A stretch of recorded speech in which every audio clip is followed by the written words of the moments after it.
And here is Director Daniel Song.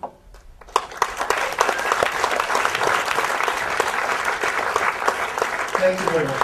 I would like to introduce our actor, Matt Tilley. Our producer, Brian Milovich. And our cinematographer, Zoltan Honti.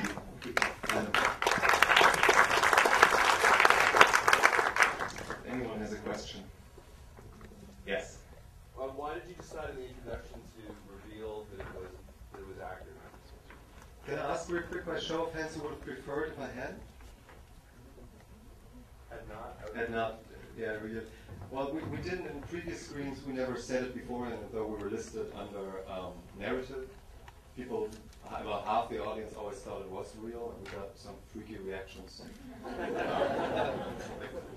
One time a girl actually jumped in front of me, grabbed me and shook me and screamed at me, "You murderer, you murderer, you could have saved him. You're evil, you shouldn't be allowed to make movies." and a lot of people walked out as a theater manager last weekend, had to stand outside and send them back in. So it's not real, go back in. So today we just had to see what happened. Everyone was on the same page that it wasn't real. I had no idea. Then you came in late, probably. No, I guess I just missed it. Oh, yeah. Okay. Any question for Matt? Because Matt hates to do Q&A.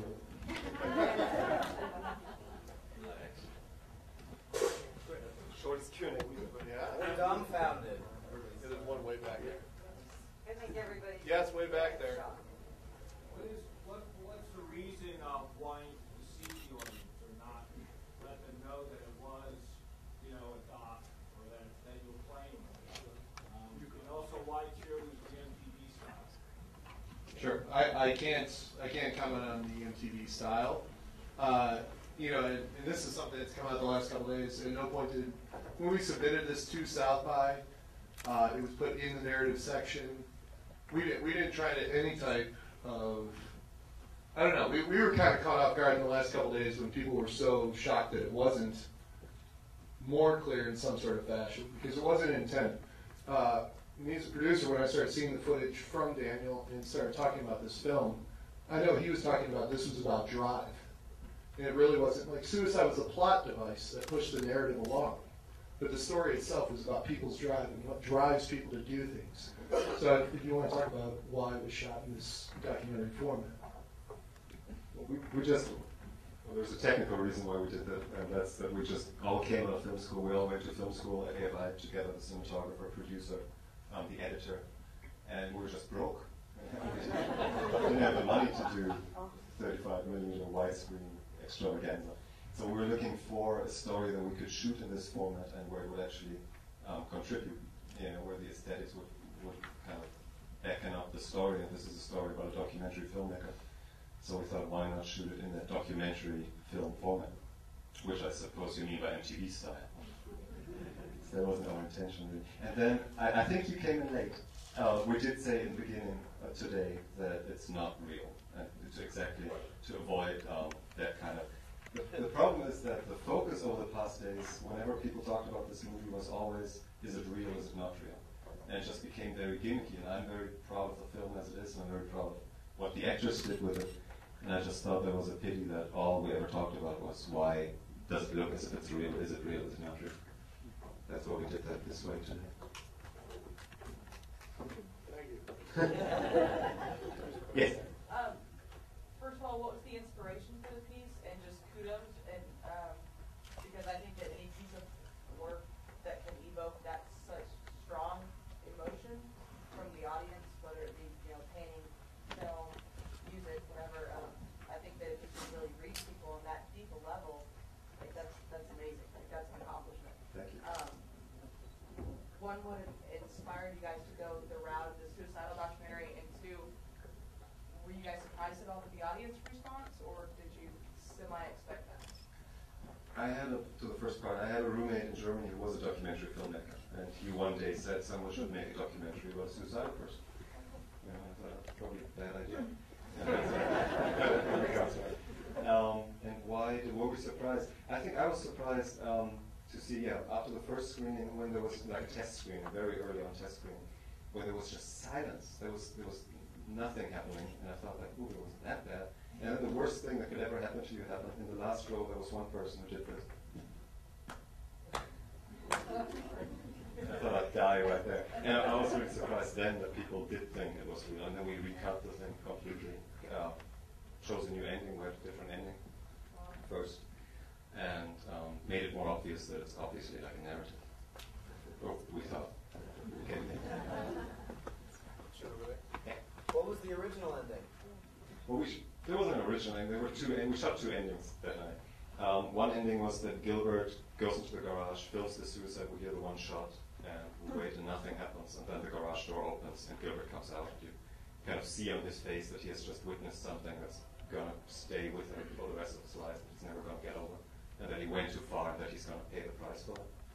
And then we shot the ending where he actually does pay the price for it. And we had the other ending for the longest time, but it was just because there wasn't this twist in the end that you expect of a narrative film. It just felt so real and it was so dark. It's funny because here 2 people die, and in the other ending only 1 person dies, and yet the other ending seems darker because there's this nice innocent guy that's kind of being dragged to the slaughter, is slaughtered, and that's it. And the documentary filmmaker gets away with it. And I think this one's kind of easier to swallow because there is justice at the end. In the very back row. Yeah, far back row. My question is, what was the hardest part for you personally to shoot, so get emotion involved with the character? I guess when it was just me, really. In an improvisational movie like this, when you're working with other actors, you feed off them. So whatever that, you don't have to depend upon a script. You depend upon your actors. So once you get it in with it and in the mood, you kind of just go for it, and it all comes, and it's fairly easy. It's when you're sitting down on your own and you have to do the entries or the suicide note into the camera. That's probably the hardest bit because you've got no one to work with. It's just you at the camera. So just having to get into the moment basically and doing it. But I still enjoy doing it, even though it's a very dark topic, I guess. I still loved it. So yeah, just on my own basically. That's the hardest bit. What he means by on his own was that we did these entries where he speaks into camera, and it was just the 2 of us, and we did them for hours and hours, one after the next, and then I fell asleep. He's an narcoleptic. It's not that I was that bad. He just falls asleep easily. He just carried on, and you hear the snoring not in the film, we cut it out, but you hear me snoring back to the camera, and him just doing his entry in front of the camera, so he really had no one to work with. Yes? Can you talk a little bit more about what you used in lieu of the script, like what structurally you used to drive the... We had an outline that had each scene and had kind of the outcome of the scene. This is where we want to take this is where we're coming from. How do we get there? And then the actors would just do their thing, and we'd do it over and over and over and over until they got tired and angry, emotional with the process. And I think it looks great on screen because you can't really tell if they're angry and pissed at me. Yeah? Was the relationship between Val and Gilbert scripted? Yes. What a beautiful thing to improvise, though, that's true.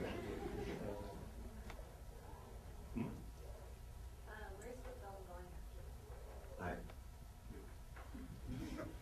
The film does not have distribution as of yet. We do have some meetings set up, but please, write your congressman and tell them you demand to see this in the theater. No, we've got some very nice interest. We're in discussions with a bunch of people, and hopefully it'll all work out. Other questions? Other questions? There's one up here. I just wanted to say I just got out of a treatment center for 4 months, and I had 5 friends that I got to know personally who had survived suicide attempts. And Matt, I want to congratulate you on doing an awesome job. I found myself having to remind myself this is just a documentary, but it's something really real, and I really appreciate your work, and I think you did a brilliant job. Thank you. Thank you very much. I don't really know what to say to that, but thank you. Yeah, we can do about 2 more. There's some way up in the back. Okay, there's one. wanted to ask a question is, we get that it was about drive, but what about the whole topic of honorable suicide? Do you feel like you are furthering that discussion, or because it's a narrative, not really addressing it?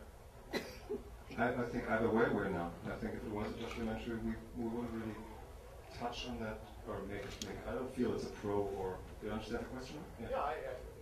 We were so careful not to make a statement because she's going to make a statement on that.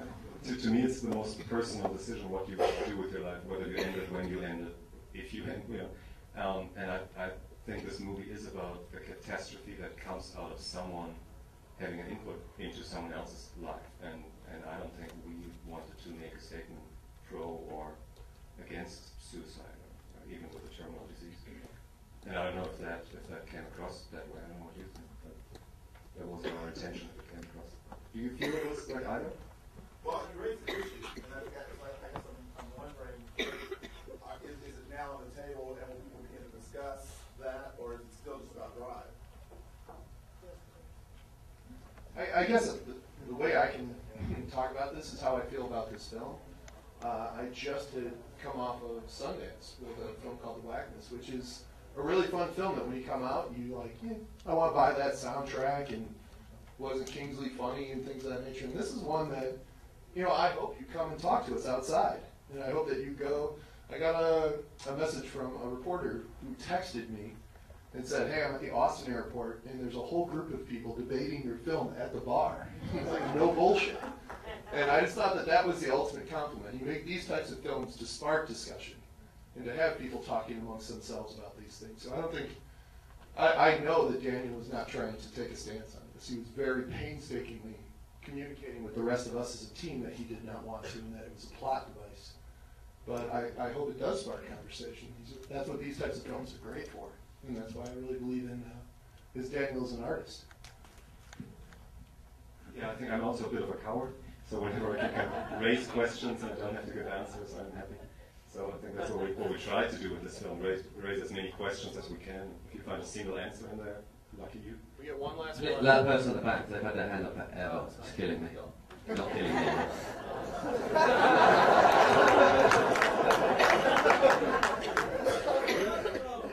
The belongings in that last film, there was some discussion on that. How did you guys choose the mask and the dagger? All the stuff in your room. Oh, that's Gilbert's room in real life. And Change a thing. yeah, we didn't change a thing. That was his house. That's his parents' house. That's all his stuff. He has all that stuff. So I'm very sorry for that. Thank you so much. Thank you very much.